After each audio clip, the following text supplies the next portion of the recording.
9 carrot நகையில் நம்ம 1 by 1 பார்த்துட்டு வரோம். அந்த விதத்தில் இன்றைக்கி நம்ம பார்க்குறது ஒரு 8 கிராம் செயின் ஒன்று பார்த்துலாம். ஏன் இந்த ஒரு செயின் மட்டும் காமிக்கிறேன் அப்படின்னா, ஒரு கஸ்டமர் வாங்கிட்டாங்க. ஸோ அதை தான் நம்ம டீட்டெயில்டாக பார்க்கலாம் அப்படிங்கிறதுனால இந்த ஒன்று மட்டும் காமிச்சிருக்கேன்.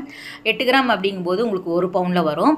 நல்ல அழுத்தமாகவும் பார்க்குறதுக்கு பார்வையாகவும் இருக்கும். நம்ம ரஃப் யூஸ் எல்லாம் போடாமல் கொஞ்சம் பார்த்து ஃபங்க்ஷனுக்கெல்லாம் போட்டு வச்சு நம்ம யூஸ் பண்ணணும் அப்படின்னா கண்டிப்பாக இதுக்கு லைஃப் வரும். ஸோ லாஸ்ட்டு ஃப்ரைடே வந்து இந்த வீடியோ எடுத்திருந்தேன். அன்னைக்கு ரேட்டுக்கு படி பார்த்தீங்க அப்படின்னா 9 கேரட் வந்து 5040 ருபீஸ் வந்து ஒரு கிராமுக்கு வந்து கொடுத்துட்ருந்தாங்க. ஸோ 5000 அப்படிங்கும்போது உங்களுக்கு 8 கிராமுக்கு 50,579 வரும். அதாவது உங்களுக்கு பெர் கிராமுக்கு வந்து 1000 ரூபாயில் இருந்து 1300 மேக்கிங் சார்ஜ் போடுவாங்க. ப்ளஸ் வந்து உங்களுக்கு ஜிஎஸ்டி வரும். ஸோ இந்த மாதிரி 8 கிராமில் நிறைய டிசைன்ஸ் வந்து அவைலபிளாக இருக்குது. டேரெக்டாக விசிட் பண்ணி பாருங்கள். டி நகரில் இருக்கக்கூடிய சரவணா எலைட். ஜஸ்ட் என்னென்ன இருக்குது அப்படிங்கிறத ஒரு ஐடியா மாதிரி காமிச்சிருக்கேன். நேரில் போய் பாருங்கள். நிறைய கலெக்ஷன் வந்து நீங்கள் பார்த்து எடுத்து வாங்கிக்கலாம். இந்த மாதிரி வீடியோஸ் பிடிக்கும் அப்படின்னா நம்ம பேஜுமே ஃபாலோ பண்ணிக்கோங்க. தேங்க்ஸ் ஃபார் வாட்சிங்.